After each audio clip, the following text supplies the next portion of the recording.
Budget 2026. Quand l'État serre la ceinture, c'est toujours le peuple qui perd son pantalon.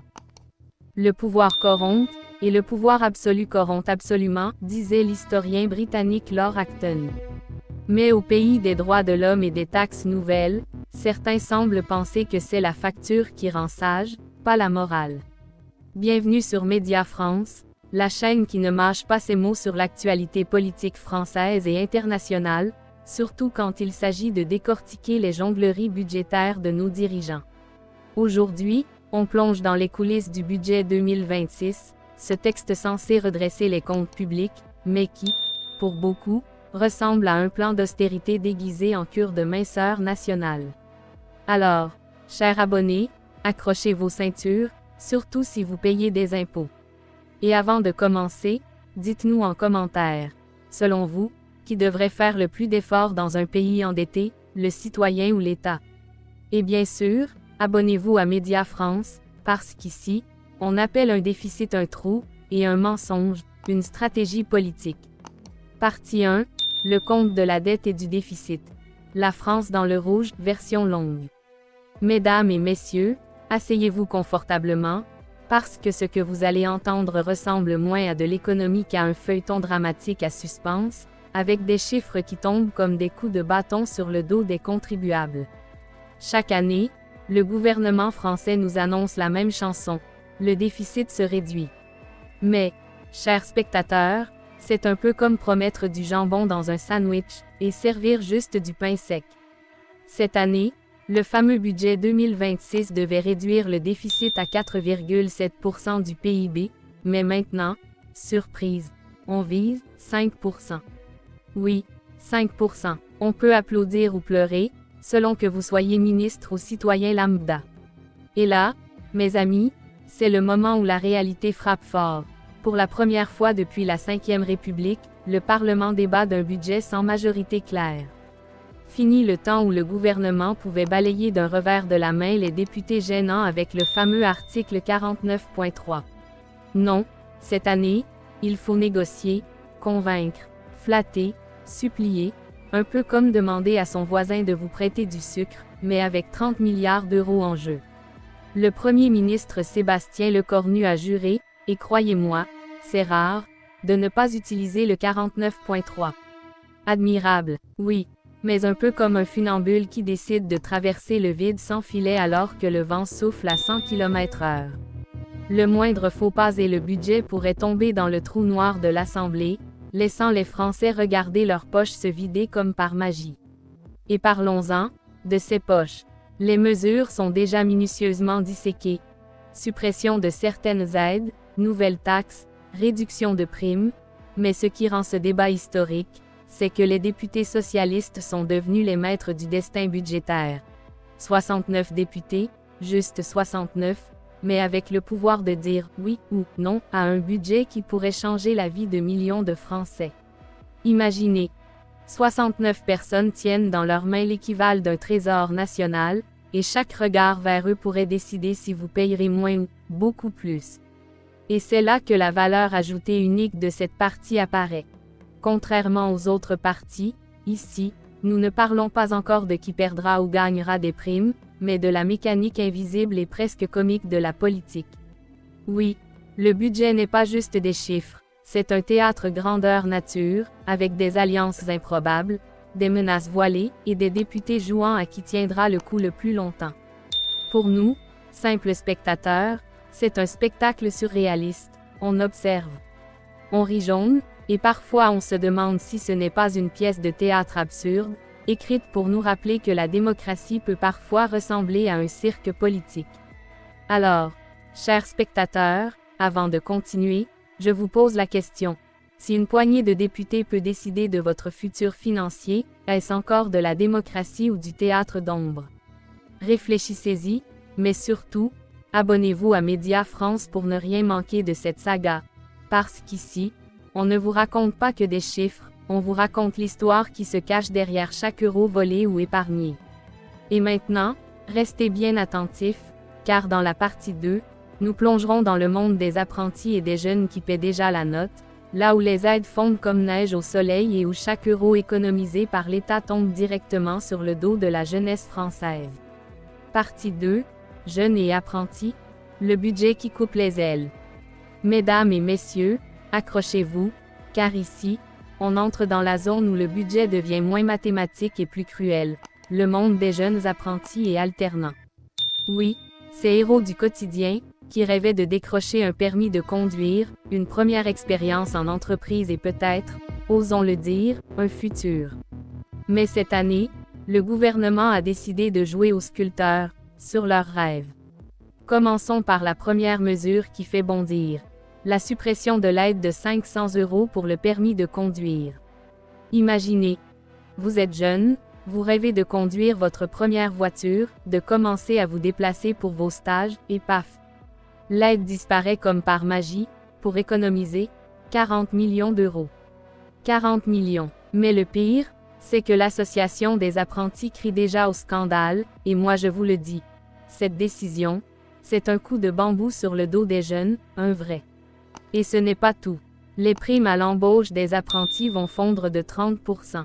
Vous vous rendez compte, le gouvernement économise 1 milliard d'euros, mais sur le dos de ceux qui devraient être l'avenir de l'entreprise française. C'est comme si on disait aux jeunes, viens bosser, mais on t'aime moins que ton prédécesseur. Oui, c'est ironique, mais bien réel. Autre point qui fait grincer des dents.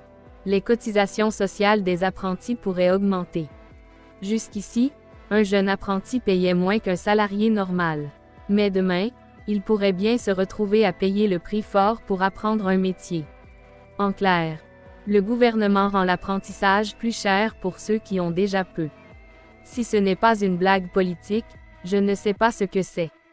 Et pour ne rien arranger, les employeurs risquent de se dire, si je touche moins de primes, pourquoi embaucher un jeune? Résultat, moins d'opportunités, moins d'expérience, et une jeunesse qui regarde son futur avec les yeux d'un hamster dans sa roue, tournant, tournant, sans jamais avancer. Mais voilà, chers spectateurs, la valeur ajoutée unique de cette partie. Ici, nous n'observons pas seulement des chiffres, mais la psychologie du désespoir budgétaire. Le gouvernement fait des économies, mais qui paie vraiment? Les jeunes. Et croyez-moi, ces décisions laissent des traces plus profondes qu'un déficit national. Elles façonnent le moral, la motivation et parfois, le cynisme d'une génération entière. C'est un vrai cours accéléré sur comment les politiques jouent au Monopoly avec vos vies. Alors, pendant que vous vous grattez la tête et vous demandez « Mais où va notre argent ?» Je vous rappelle de vous abonner à Média France, parce qu'ici, on ne vous raconte pas seulement les mesures. On vous raconte qui pleure, qui rit et qui trinque derrière chaque euro économisé. Oui, abonnez-vous, parce que sinon, vous risquez de ne jamais savoir si votre avenir sera un permis ou une taxe supplémentaire. Et restez bien avec nous, car dans la partie 3, nous allons plonger dans le monde des nouvelles taxes et des prélèvements qui frappent directement le salarié et le consommateur, là où votre ticket restaurant, vos vacances et vos petits colis importés deviennent la nouvelle vache à lait de l'État. Partie 3. Taxes, prélèvements et l'art de vider votre portefeuille. Ah, mes amis, maintenant on entre dans le cœur palpitant du budget 2026, là où le gouvernement joue à un jeu très spécial, celui de vider vos poches avec élégance. Ici, oubliez les jeunes et les apprentis. On parle de tous les citoyens, ceux qui travaillent, qui mangent, qui envoient leurs colis et qui espèrent un peu de tranquillité dans la vie. Spoiler! Le gouvernement a décidé de changer les règles, et pas en votre faveur. Commençons par les taxes sur les avantages aux salariés. Les tickets restaurants, les chèques vacances, vous savez, ces petits bonus qui rendent la vie un peu moins stressante. Eh bien, préparez-vous à verser 8% de taxes dessus. Oui, le gouvernement dit « Merci pour votre travail, mais laissez-nous un petit morceau ». C'est un peu comme si votre oncle venait manger votre gâteau d'anniversaire en vous demandant poliment de sourire. Sympa, non. Et les colis importés, ah là, on touche au génie bureaucratique. Le gouvernement envisage une taxe de 2 € sur chaque petit colis venant de l'étranger. Non, ce n'est pas énorme, mais imaginez. Vous commandez 5 petites babioles sur un site chinois, et hop, 10 € de taxes. Pas payé directement par vous, rassurez-vous, mais par le vendeur ou le transporteur, ce qui, naturellement, finira par se répercuter sur votre facture.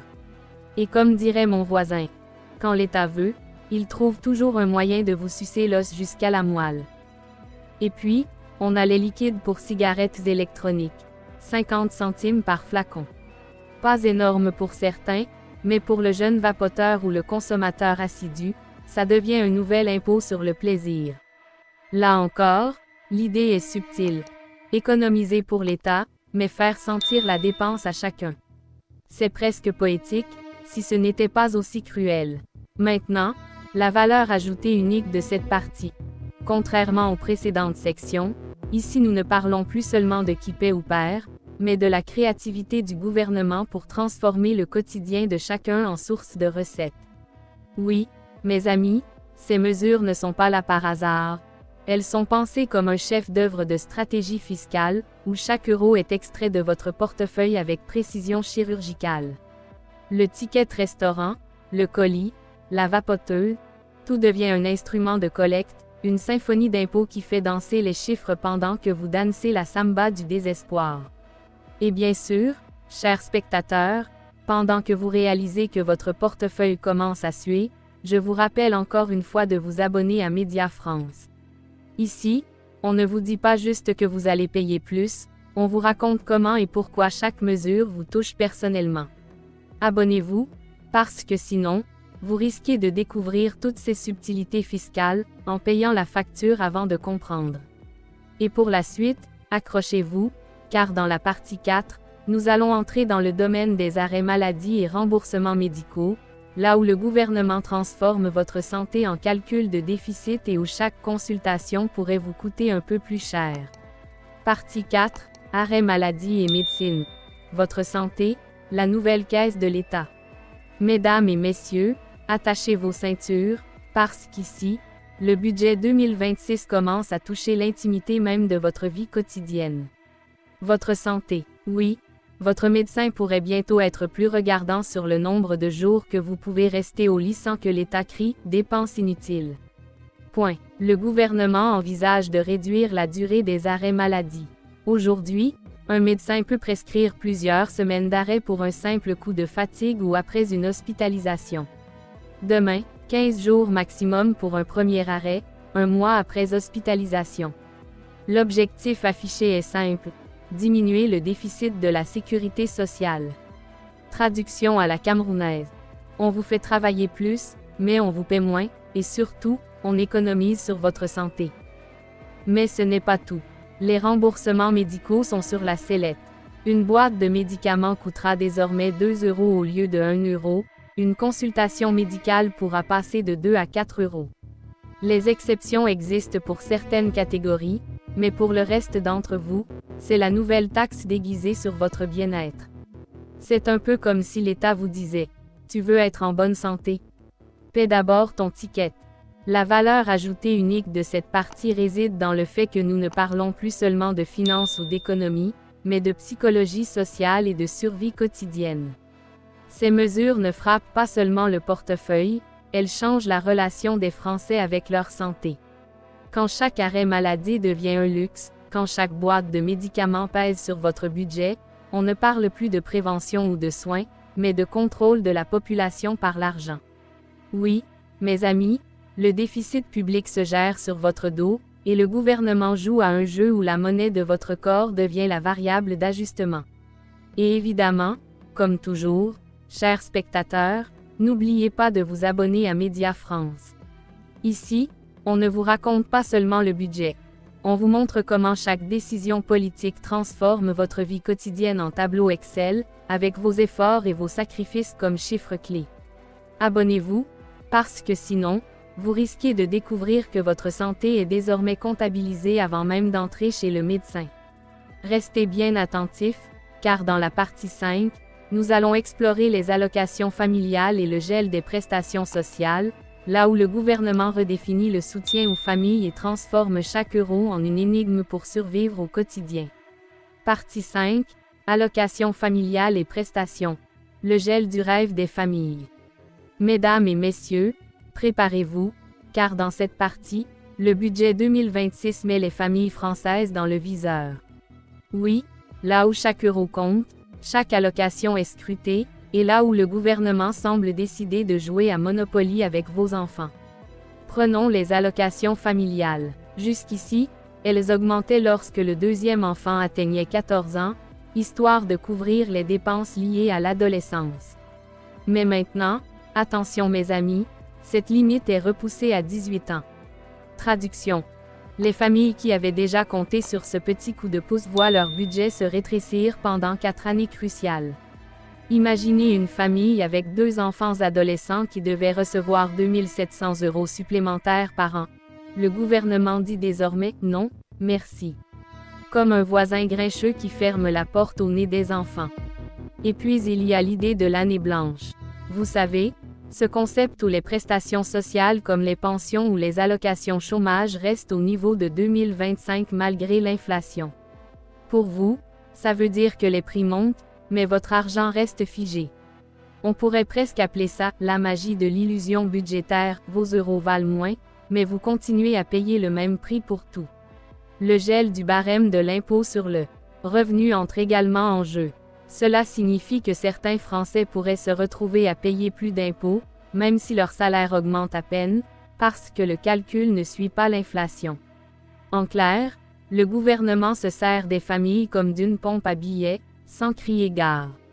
La valeur ajoutée unique de cette partie est qu'ici, nous analysons non seulement le réel impact économique, mais aussi l'impact social et psychologique sur les familles. Ce n'est plus seulement une question de budget, mais de survie quotidienne, de planification, de stress permanent pour gérer chaque euro. C'est un peu comme si vous jouiez à un jeu vidéo où le niveau de difficulté augmente chaque année, mais où la vie réelle de vos enfants devient le prix à payer pour le score final de l'État. Et comme toujours, chers spectateurs, abonnez-vous à Média France, parce qu'ici, on ne vous dit pas juste que votre famille va payer plus. On vous montre comment le gouvernement transforme chaque allocation en casse-tête national, et pourquoi chaque euro compte plus qu'un trésor caché. Abonnez-vous, sinon vous risquez de manquer le prochain épisode, et vos enfants risquent de le remarquer avant vous. Et restez bien avec nous, car dans la partie 6, nous plongerons dans le budget culturel et les mesures oubliées, là où l'art, le patrimoine et la création artistique se retrouvent sous le marteau de l'économie, et où le gouvernement transforme la culture en variable d'ajustement de la dette. Partie 6, Culture, art et patrimoine. Le budget qui fait pleurer les tableaux. Mesdames et messieurs, nous arrivons à la dernière étape de notre voyage budgétaire, et croyez-moi, ici, le spectacle est à la fois tragique et comique. Oui, après les jeunes, la santé et les familles, place à la culture, cet espace qui devrait nourrir l'esprit et embellir la vie, mais qui se retrouve dans la tourmente du déficit. Le gouvernement envisage de réduire le budget dédié à la culture de plus de 200 millions d'euros. Oui, 200 millions, mes amis. Imaginez. Des théâtres qui ferment, des artistes qui voient leurs projets annulés, des festivals qui disparaissent, tout ça pour remplir les caisses de l'État et calmer le monstre du déficit. Et le plus drôle, si on peut parler de drôle, c'est que pendant ce temps, on continue à payer des consultants, des commissions et des frais inutiles, mais l'art, lui, doit se débrouiller. Et c'est là que la valeur ajoutée unique de cette partie prend toute son importance. Contrairement aux précédentes parties, ici nous observons l'impact symbolique et culturel du budget, pas seulement financier. Oui, le gouvernement ne se contente pas d'économiser de l'argent, il décide de quelle culture mérite de survivre et laquelle doit disparaître. C'est presque comme un jeu cruel où l'État devient le commissaire de l'art, juge suprême qui décide du sort des artistes et du patrimoine français. Imaginez les conservateurs de musées, les bibliothécaires et les compagnies théâtrales regardant leur budget fondre comme neige au soleil. Chaque euro retiré devient un tableau qui ne sera jamais peint, un festival qui ne verra jamais la lumière du jour, et parfois, un patrimoine qui s'efface doucement sous nos yeux. Oui, mes amis, le déficit se gère sur le dos des artistes et de la culture, comme si l'art n'était qu'une variable d'ajustement du bilan comptable. Et évidemment, chers spectateurs, Je ne peux pas terminer cette partie sans vous rappeler de vous abonner à Média France, parce qu'ici, on ne vous raconte pas seulement les économies ou les coupes budgétaires. On vous montre qui pleure, qui crie et qui se bat pour que votre culture survive malgré tout. Abonnez-vous, sinon vous risquez de voir votre patrimoine disparaître et de ne jamais comprendre comment vos impôts ont transformé la création en chiffres sur un papier glacé. Et maintenant, mes amis, après avoir exploré les jeunes, la santé, les familles et la culture, il est temps pour la conclusion, où nous ferons le bilan de ce budget 2026 dramatique, cruel et absurde, et où nous vous inviterons à réagir, commenter et partager vos impressions. Conclusion. Budget 2026. La France, entre déficit et survie quotidienne. Mesdames et messieurs, après ce voyage au cœur du budget 2026, il est temps de tirer le rideau, mais pas sans un dernier avertissement. Ce budget n'est pas qu'un simple chiffre sur un papier à l'Assemblée nationale. Non, mes amis, c'est un véritable film dramatique, où chaque mesure, chaque taxe, chaque suppression touche votre vie quotidienne, votre morale et parfois même vos rêves. Nous avons vu ensemble comment les jeunes apprentis perdent leurs aides, comment les contribuables et salariés se retrouvent pressurés comme des citrons, comment la santé devient un calcul de déficit, comment les familles voient leurs allocations gelées, et enfin, comment la culture, l'art et le patrimoine sont transformés en variables comptables. Chaque chapitre de ce budget ressemble à un épisode de série dramatique, mais version réalité française. Et le plus ironique, tout cela se fait sous le regard bienveillant de ceux qui se disent « on fait des économies pour vous », alors que nous, citoyens, on se demande surtout où est notre place dans cette histoire. Et c'est là que réside la magie de Média France. Nous ne vous racontons pas seulement les mesures, nous vous racontons la vie derrière les chiffres. Ici, on met le doigt sur les absurdités, on dénonce les coups de bambou, et surtout, on vous donne les clés pour comprendre comment chaque euro, chaque taxe et chaque gel de prestations vous touche personnellement. Alors, chers spectateurs, il est temps de vous poser ces questions. Ce budget vous protège-t-il ou vous écrase-t-il?